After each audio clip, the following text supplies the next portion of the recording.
All right, everybody, I'm gonna get rolling here, and I'm gonna share my screen. Hopefully that works okay. Share the application. Just have to find it. All right, can everybody see that then? Hopefully so. All right, so let's roll into it. So what does it mean to be human in the digital age? I'm a digital anthropologist, which I did a background in cultural anthropology, and then I'm pursuing more in the world of digital anthropology, which I've been doing for about 10 years. So what does a digital anthropologist do? I don't study old bones. I study digital bones, human societies, communities, culture, and what it means to be human and interact with digital technologies in the world today. And I've been practicing that for over 10 years. I've worked with the United Nations, Médecins Sans Frontières, Freedom House, Global Affairs Canada, Norwegian Foreign Affairs, all kinds of governments, but also nonprofit organizations and brands as well. We do a lot of market research in the brand world, people engaging. So the first thing I'm going to dive into this and go for about 15 minutes or so, and hopefully have some time for some questions afterwards as I try to navigate this path. And if you have any questions, just put them in the chat box and we'll see what I can answer in the time we have allotted. So one of the first things that's going to happen in the digital age is we're going to have to arrive at some form of digital identity. And think of it as you have a passport now when you travel around the world and you use that, and that proves your identity. It says who you are, and it tells the government of that country that, yes, you're a legitimate human being and you're known to another government. We need some form of digital identity to move forward. It's the only way that we're going to be able to deal with trolls and cyberbullies and the issues of cybercrime as well and fraud. And while it won't solve all the problems by any stretch, it's a major step towards saying, yes, this is a legitimate human and who I am. And that doesn't mean that we have to give up our data or our privacy to government. There are ways to deal with that so that it's just a tacit nod that says, yep, this is a real human being.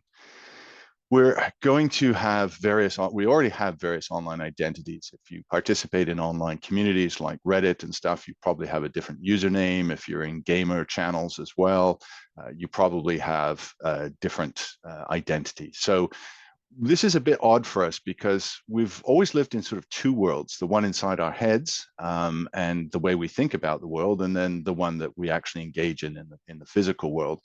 We're now adding a third level to that, and then toss in artificial intelligence agents, AI agents, and that means a whole other set of issues with our sense of identity and who we are as human beings. So we've never lived in three worlds simultaneously, and now we do. And it's what I often call the phygital world. That's physical and digital coming together. I did not invent that term.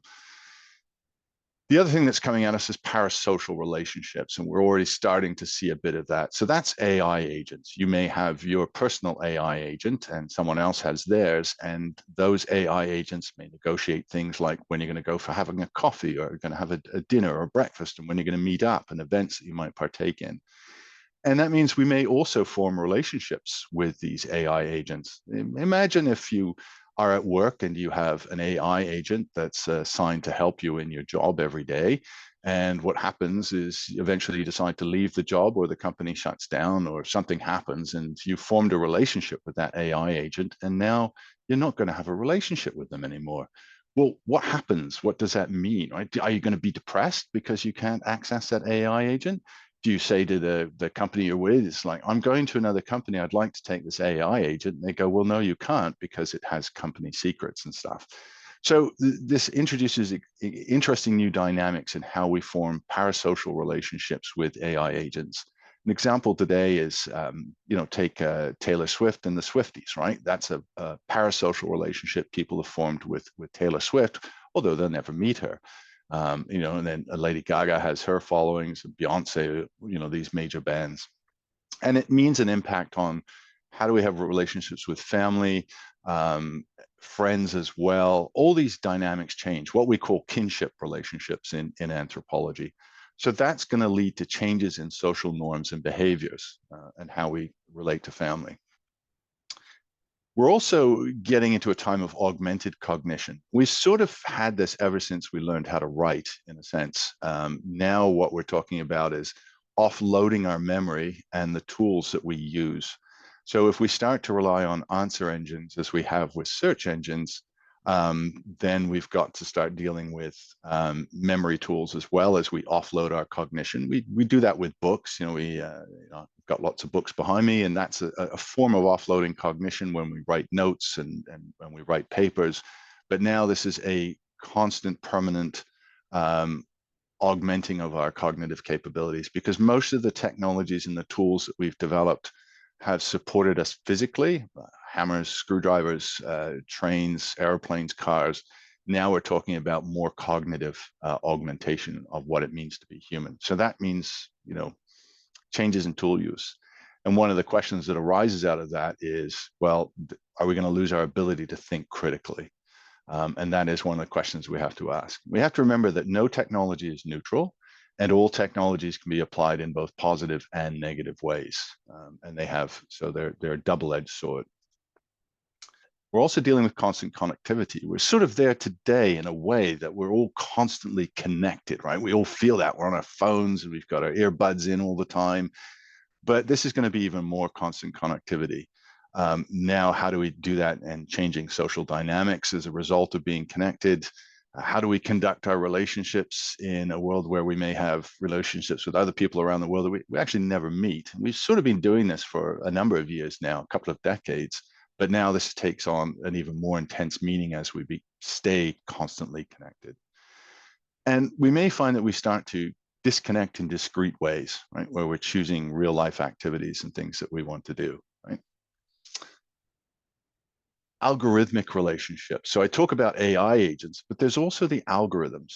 The algorithms are learning about us. And when we take actions online and we do things, when we make purchases, when we have discussions on Facebook or TikTok, the algorithms are learning about us. We're teaching them at the same time. So it's a feedback loop.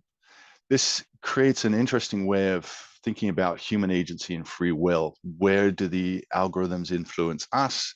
To what point do they change our personal behavior? And to what point do they change our behavior with society as a whole and the groups that we engage with? And it reflects on human autonomy and how are we able to express ourselves as individuals and also communities in our family relationships. So, and who is then the ultimate judge and jury on being human? Is it the algorithms or is it us?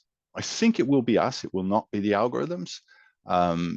A lot of in the computer science world, technology world, believe that all human behavior can be, turned into algorithms, which to me is culture on a diet, because we're far more sophisticated as a species than we would think out of the AI tools that are coming out. So what will education mean? What's our relationship with knowledge going to be? Will universities survive? Some futurists like Ray Kurzweil suggest that they won't. Others say that, yes, they will. I think actually universities will, but university is going to be very different in the coming decades. But I think we will still seek authentic analog experiences in the real world, because as humans, we are social creatures. We need to connect and be together, and we need it in the real world. Consider that over 90% of the way we communicate is nonverbal. So it's great we're in a webinar and we're talking and stuff, but that only goes so far. You can't see all my facial gestures, all my physical and body gestures that I'm making, just like we can't in Zoom meetings. It's why we get, video exhaustion at the end of the day of having video meetings and conferences. So this is the biggest shift with our relationship and knowledge since the invention of the printing press. Covering a lot of ground quickly, but we'll have time for some questions. How we work is going to change quite significantly as well. We've already seen the rise of the gig worker and the gig economy. We may see a change in people that are permanently employed versus a larger number of contract employees. So we may have to face this age where a number of us are going to be working on term contracts, and we're going to move from contract to contract. This creates a bit of a tension, because then what are our rights as a worker? So we've already seen some pushback in legislation around Uber and how Uber drivers are treated in different states and different countries around the world. So there's going to be a lot more tension on human rights over the next 10 years or so. And governments are reacting to this. They are looking at this. They're taking it very seriously. So we're redefining the workplace, and we may actually see, and we already are seeing a rise in unions, and we may see unions sort of reconfiguring themselves and adapting to the digital age. And this is going to create some tension between employers and employees and the way that we work. We're also looking at new economic models as a result of the digital age. We talk about cryptocurrency, which right now, rightly, is in a bit of a winter because there's been so much scams. It's completely unregulated and it's a nightmare. And people sort of associate technologies like blockchain with crypto, even though they aren't the same thing. We are seeing the rise of techno-feudalism. That's where all the platforms control and charge us rent for accessing things. Think of Netflix, think of what we pay for Google and other services, Amazon subscriptions. So it's a rentier form of economy. We also have a new form of capitalism coming in. We're in what they call late stage capitalism. There's the idea of stakeholder capitalism. We're really playing with it right now. What's going to happen, we don't know. We're in a period of social revolution, and not all revolutions are violent. A lot of social revolutions aren't violent, and sometimes they're very quiet until they aren't. So we're in a period of societal change that is underway right now. We're talking about all kinds of different social movements, from Black Lives Matter to the Me Too movement to all kinds of other movements, which is wonderful, right? This is really a wonderful time to be alive because we're rethinking our societies and how we want to do things. And that's actually a very exciting thing to be alive for. And we're going to reconfigure the way we do wealth distribution too. So on the final one, and before I get to some questions and open it up a little bit, is we're going to have better intercultural relationships. And this is something I'm really excited about into the future because always before, different cultures and societies, we've had lots of space between them, different continents and different, land spaces. And usually we had a lot of time and we had a lot of space to figure out what technologies we wanted from another culture, how we wanted to have relationships with other cultures. Sometimes that led to conflict, other times but what we know through archaeological research and anthropological research is that humans actually tended to prefer trade over conflict. We think that we always, when we met other cultures, we'd get into fights and we'd go thump each other on the head. Well, that actually doesn't turn out to be the case. We actually preferred to do trade and to get along with each other. And we also, throughout history, have preferred egalitarian societies. We still see the hunter-gatherer societies like the Kun and the Maasai in Africa that have these very egalitarian societies. We also know throughout history that men and women were on equal levels in many societies. The Celtic society, for example, women were at an equal level as men.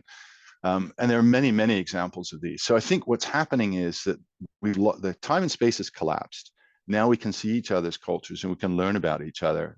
Think about the mashups between Indian music and Scottish bagpipes. Like, it's really cool.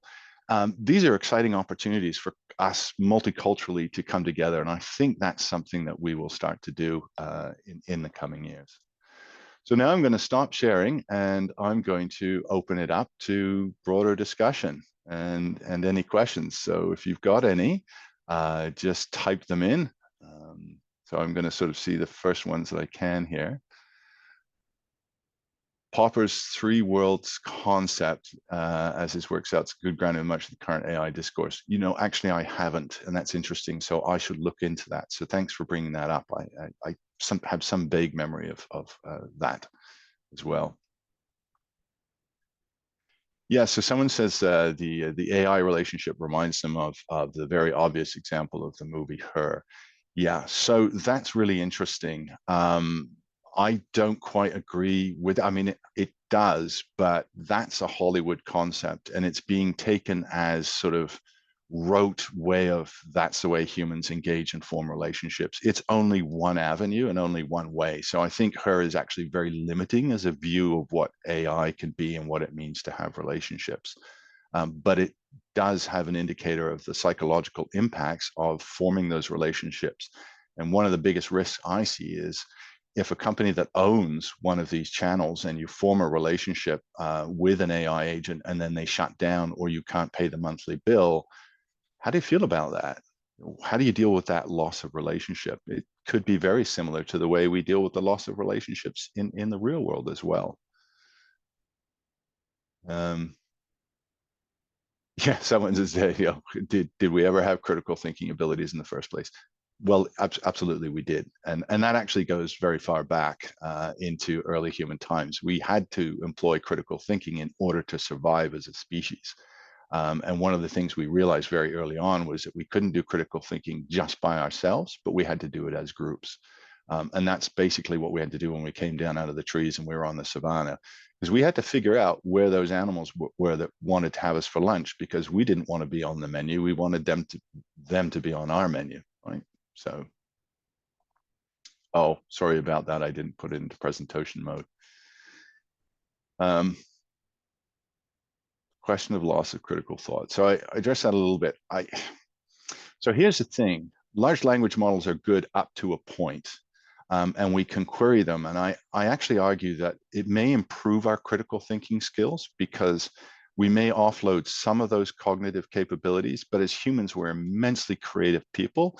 And I think what we will do is that these large language models like ChatGPT and Claude and Anthropic, Google's Gemini, et cetera, I think what we'll do is that they're going to reach a limitation, and then we're going to figure out how to work with them. And we may, because we have to deal with hallucinations, we have to deal with mistakes, and they're not so great way of writing, which will improve over time, but I think they have limits.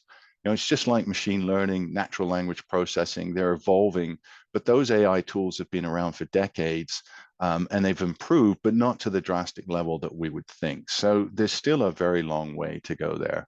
Yeah. Okay, let's look at it. Is it possible?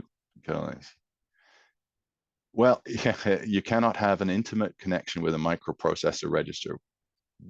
No, but you also can, because you make it up in your own mind. We form relationships with other humans based on how we perceive each other and the stories that we tell to one another, and those foster those relationships. Even though it's a one way and the machine has no emotion and simply does not care, we may care ourselves, so it can still have an emotional impact on ourselves. And that's something we have to think about too. Someone says they can't hear. Can everybody still hear me? My audio seems to be going there. Yeah, audio is fine. Okay. Techno-feudalism. What a great term. Thanks. I wish I could claim ownership of that, but that was actually Yanis Varoufakis, who is a former minister of the economy in Greece during the 2008 crisis, and he's written a book on techno-feudalism. I highly recommend it. It's worth seeing. And there we go. So there's some claps. How might environmental concerns like climate change figure into the future of the digital age and our changing relationships? This is a critical question.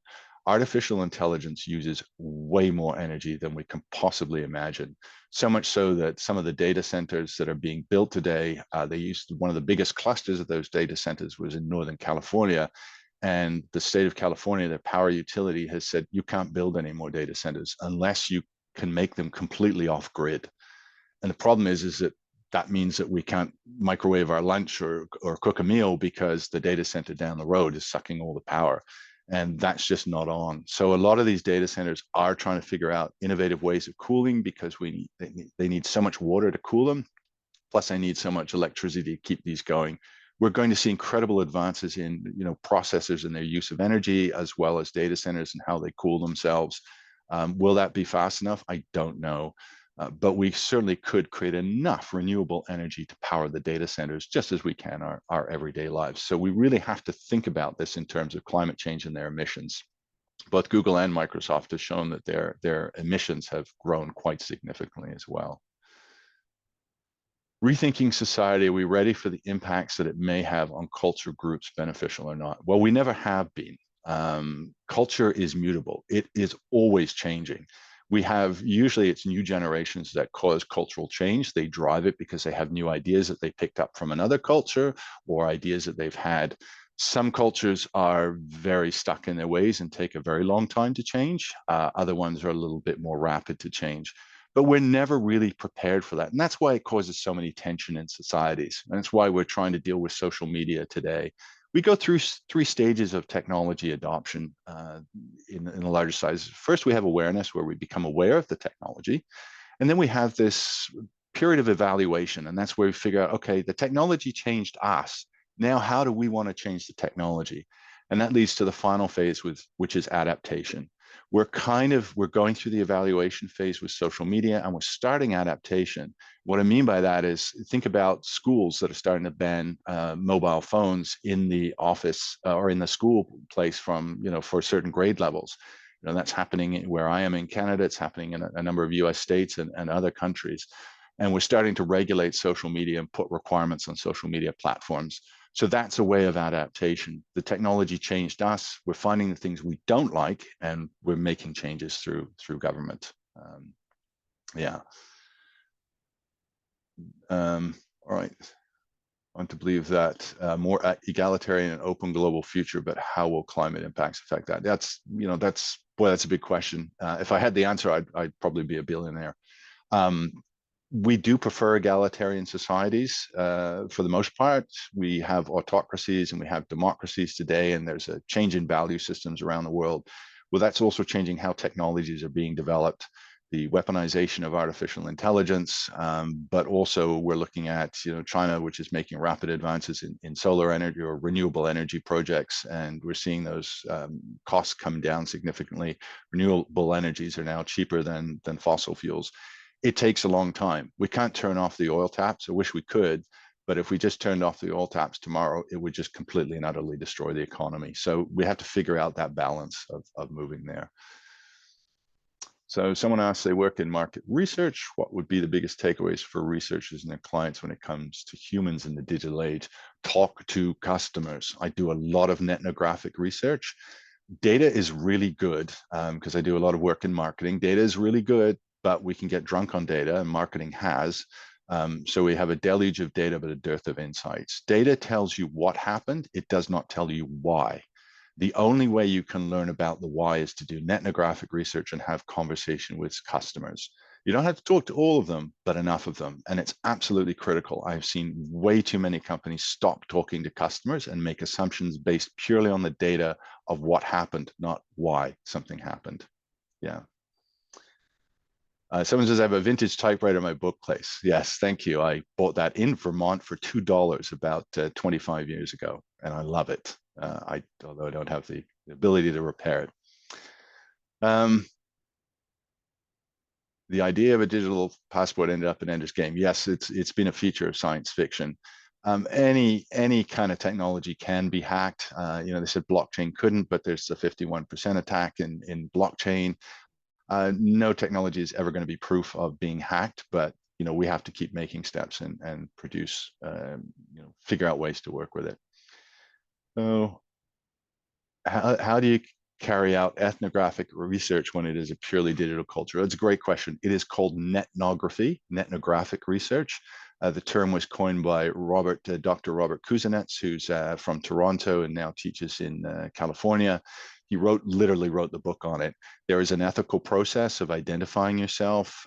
Any social media that is open to the public is open to analysis. You just have to make sure that you don't identify people and follow ethical guidelines. And you're doing a lot of interpretation. You can also use interview processes on Reddit. Many times I'll introduce myself as a digital anthropologist and the nature of my research, and I'll ask for feedback. And I'm usually quite open in saying that, so people understand what you do. But there is a process called ethnography. So we've got a few minutes here. Limitations of platforms. Someone wonders about the implications of AI on children. That's a very good question. If children start to form parasocial relationships with AI agents like they do with teddy bears and stuffed animals, but then that carries on into their youth and into their adult years, that's a very interesting question. I don't know. That's going to be the work of sociologists, and I know sociologists are studying these issues today, but it remains largely in the realm of academia, and it hasn't filtered out into broader society. AI is so much of the question, isn't it? Okay, I'm going to try to stroll down a little bit further. Okay. I wish I could stay on a full hour. I don't think I can under the schedule, but maybe if enough of you follow me on Medium, send me some messages. I've got my Medium, of course. I'm a digital sapiens on X or Twitter. You can find me on LinkedIn as well, but I'd happy to do a 1 hour one. One puzzle is why techno has not made recruiting and dating better. Why do I think that is? Well, so why don't I think dating is better? Because technology doesn't solve all problems, especially human cultural social problems. That again is a reference back to the techno world that believes that human culture can be turned entirely into algorithms. To me, that is culture on a diet. The problem is that you can only go so far. You can start and ignite a relationship, but relationships in online channels are very fragile. We do form communities, whether we're gamer communities or Discord or Mastodon, Twitter, whatever it is, but those relationships are fragile. What holds us together in broader social relationships is real world activities, going to parties, going to functions, getting together, touching each other through a handshake, a touch on the shoulder, a hug, something like that. We crave those physical connections. Dating only goes so far and it doesn't reveal who we are. Plus, there's no real way of creating a formal identity through any of these dating sites. So it's very easy for people to game them and commit fraudulent actions and activities and stuff. So there it is. All right. The algorithms also don't seem to work. All parties are lying and flooding the systems and ghosting each other. This is a big issue that we're going to have to deal with. We may end up with 2 internets, or actually 3. So we may have the one where our identity is clear and it's very open, like we have the open internet today, and then we have the dark web. But we may have another where the machines are constantly fighting to push down AI generated and falsified content. We need to figure out a way to deal with that. Digital identity may not be just for humans individually, but it may be for news media. So we credential the press already today in the real world. And when they travel to different countries, press credentials are recognized in different countries. Not always, especially in conflict zones. So there's no reason that we can't create an identity system for media, whether it's on the right, whether it's on the left or in the center, but media can be accredited. That's a way of dealing with it. We have other tools, I think, that we can invent to deal with identity for media as well. Thank you, everybody, for attending today. I know we've got to have time for people to move into other mediums. Again, if you'd like me to do more, to do a session or host a webinar, I'm happy to do that. Reach out to me on LinkedIn, reach out to me on Medium and message me. I absolutely love Medium. Thank you so much for this opportunity today for everybody. And thank you, Medium. It's my absolute lovely platform. And I love engaging with people on Medium because there's so many wonderful insights and people that are always there and everything. Yeah, Medium really is the best, isn't it? It's a wonderful place to engage. I hope you enjoyed today and all the rest of it. So, I didn't realize there was a Q&A in there. Anyway, it's all the technologies. I want to wish everybody a lovely day. It's hot and sunny here in Nova Scotia, and I'm going to go out and enjoy the sunshine with my family. So for everybody, have a great day and a great week ahead too.